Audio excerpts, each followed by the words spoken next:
It's almost Easter, and this was my #1 request this month. So let's start with a sunrise scene. I'm going to take my mop brush with some yellow and white and do a few back and forth strokes in the middle of my canvas. This is an 11 by 14 canvas board. And once you have your yellow in there, make sure you don't wash off the brush, but dip into your next color to help it blend. While the yellow is still wet, I'm blending my pink with a touch of purple across the top of my yellow. But if you need to fix up anything at the bottom, make sure you wash your brush off and dry it first, because if you want to add more yellow and you have pink on your brush, it's just going to muddy your whole sky. So I cleaned my brush off, I got more yellow and white, and I blended that rough edge like this. Notice I'm leaving a little bit more yellow on the left-hand side than on the right, and that's because that's where my sun is going to be rising. For the top of the sky, I'm going to have it blue for contrast. So taking a lighter shade of blue, I'm going to blend that above my pink and even blend some down into the sides of my pink like this. And without washing my brush again, I'm going to dip into a slightly darker shade of blue. This is a bright blue, and blending it down from the top into that light blue. Isn't that a pretty shade? So it is just morning, just becoming light out down at the bottom. I'm going to brighten up my pink. I washed off my brush, and while the blue is still wet, I'm adding a touch of pink down here in the middle. But don't forget, you don't want to go down into your yellow too much if you have the cooler colors on your brush. If you need to blend those rough edges, clean off your brush and just use it damp. Don't put any paint on your brush, but you can go over the rough edges while the paint is still wet to blend the cool and the warm tones together. I almost added purple clouds, but to keep it simple, I decided to take just a touch of purple and brush it in from the edges just at the very top like that. There.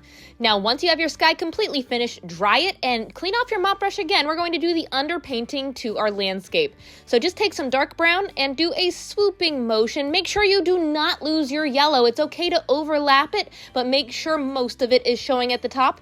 And just do back and forth strokes all the way down to the bottom of your canvas with that dark brown. There. And then dry it because we're going to sketch some shapes. So I'm taking a chalk pen. You could use a pencil if you don't have that. But see here, this is going to start the opening to our tomb. So the doorway is going to be just a horizontal line with a big curve over top. Then do an even bigger curve coming from the right-hand side all around. And then for the stone that was rolled away, do a big circle. And just to show you, these are going to get filled in at first, but you're going to have a crescent shape on the right-hand side of the stone for perspective, and you're also going to have a slight crescent shape on the left-hand side of the door. But first, let's just block these big shapes in with color. So for the door, I'm taking a round brush and just filling the entire thing in with black. So something like this.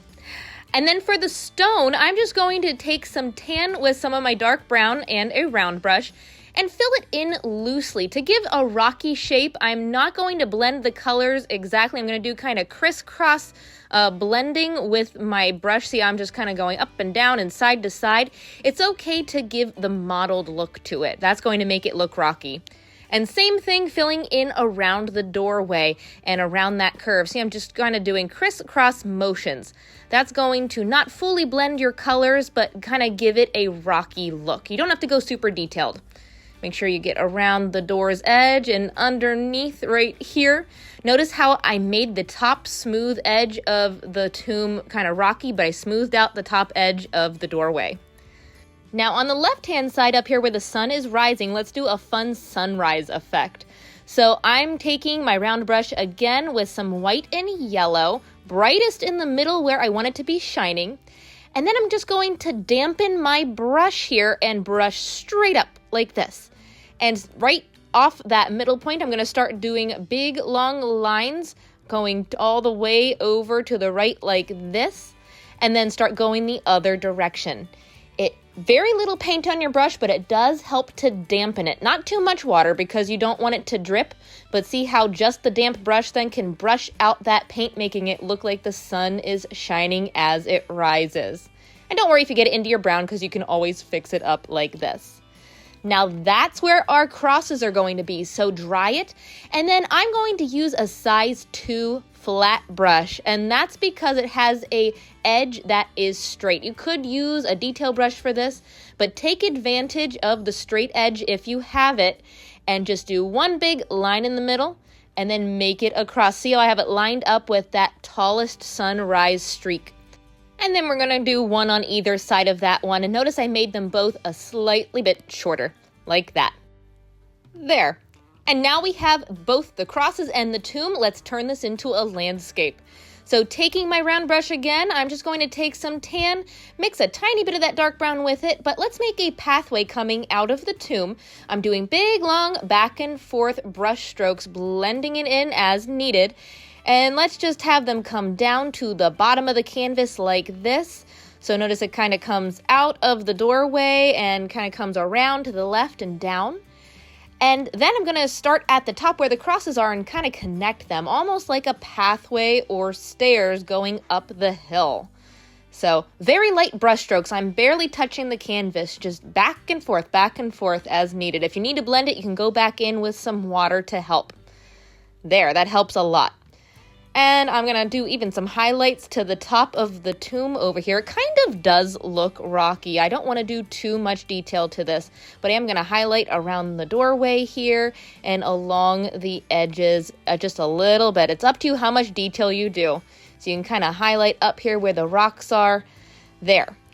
Now, everywhere else where it's just brown, why don't we add some grass? And to do this, to speed up the process, I'm taking a fan brush with some dark green to start. Holding it horizontally, we're just going to do the upward brush stroke like this and fill in any big dark brown patches. You can turn it vertically too for big taller grasses like this. Just fill it in however you want. Notice how the dark brown kind of works as a shadow layer to your grass. We're going to have bigger, taller grasses down here towards the bottom because they're closest to us.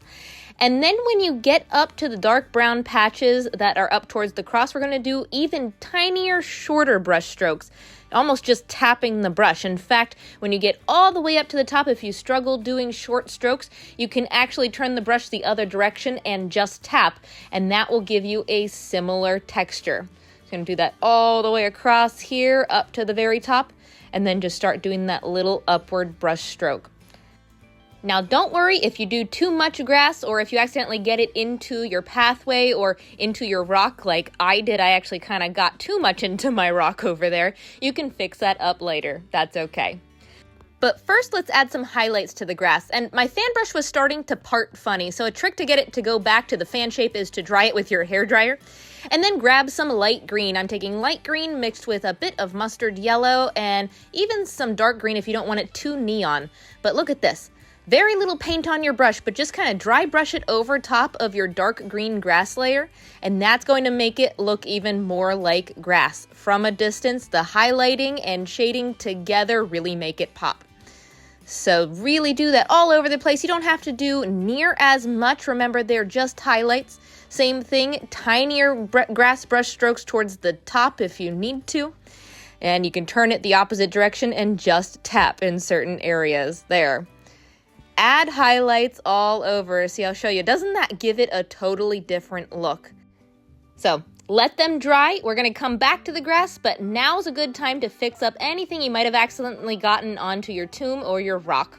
And this is the time that you can fix up any details as well.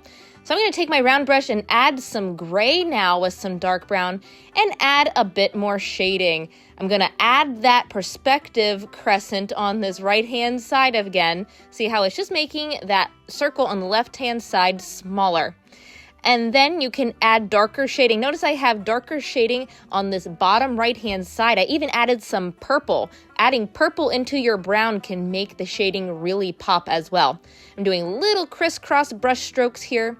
And then on the top left-hand side, I'm going to do crisscross strokes around that shading as well. However you want to do it. It's up to you how much detail you do. I definitely want to just deepen this shadow over here. Let's really make this pop.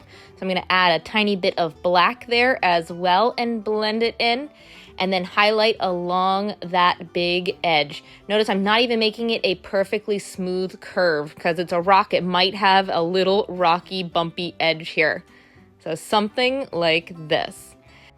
And then underneath the rock, while we have the shading color, let's just do a few back and forth brush strokes underneath it for a shadow. There. Now, same thing for the tomb over here. I am going to add a bit more highlights to the top. You could add more shading too if you want. I did add some more purple there around the doorway and on the right-hand side. Don't forget this little portion right beside the door in the rock. And then we're gonna actually highlight even more around the edges. Make it as bright as you want in the end, just to really make it stand out. I'm gonna do that all along the doorway and along the front side of this stone. There. Now, we could tell the Easter story the way it is, and you could stop there, but why don't we add some trees and flowers?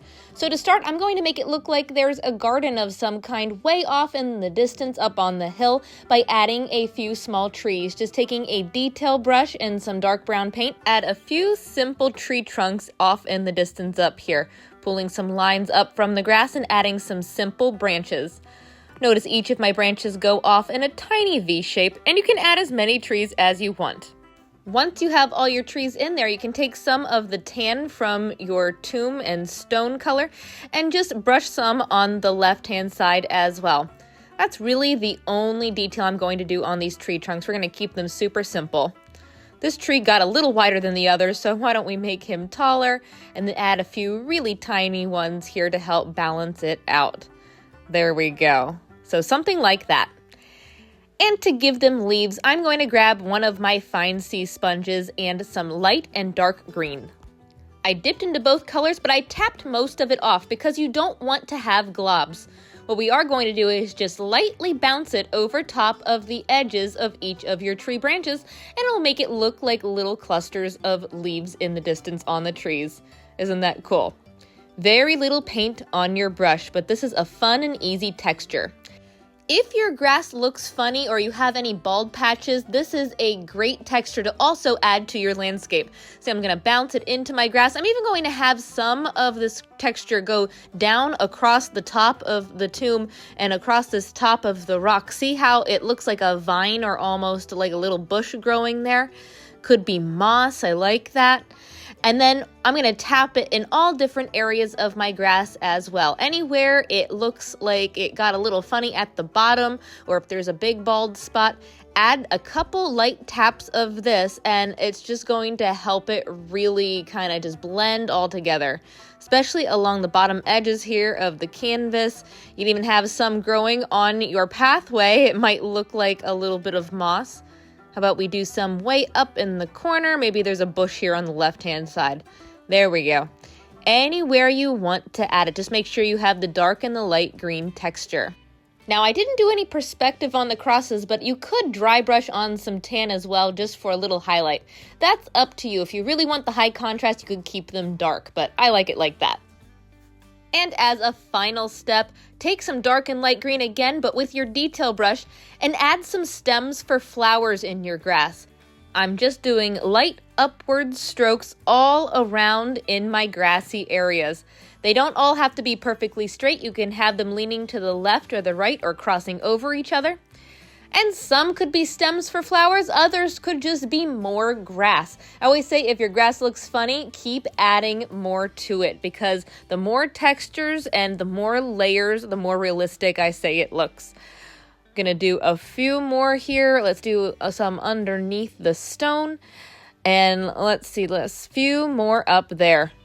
I love it. Okay. Let's make it colorful. Pick some colors for your flowers. I have purple, pink, yellow, and white. We're going to start with pink and white on the detail brush. I cleaned off the green. And on some of these stems, I'm just dotting on some color. See, I'm just tapping using the side of the brush to get the shape, and then bringing it up to a point. And adding little bits of white over top of each dot helps make it look like it has a highlight. So that's one kind of flower. You could just do single tiny dots like this in little clusters. That's going to make it look like there's flowers growing in the distance. You could do whatever kind of flower and whatever color flowers you want. Really make it your own. For Easter Sunday, you could do all sorts of different kinds of flowers. I'm even going to add some purple to these. And don't forget some flowers on the other side as well. I'm going to add some just tiny taps in these vines that are hanging over top of the rocky area. And let's see, why don't we add a couple tiny pops of white in there as well. I'm going to add just a few of these taller flowers here in the bottom right-hand corner. And let's add a second kind of flower. Here's another simple variation of a flower you could do. Just take your detail brush and press down and pull up using the side of the brush and do this a few times around in a circle. See how that looks like an open flower, like a daisy almost?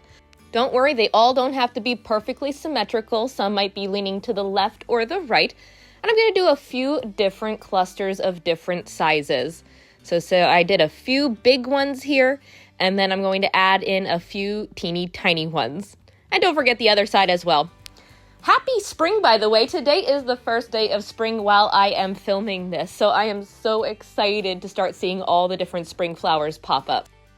And as a final step for these yellow flowers, I'm just going to put a tiny dot of dark brown in some of the bigger ones. There. Well, I hope everybody has a great weekend. Happy Easter, and have fun with this one. I'm super excited. I might use this with my Sunday school class to help teach the story of Easter this year as well. Have fun and happy painting, everybody.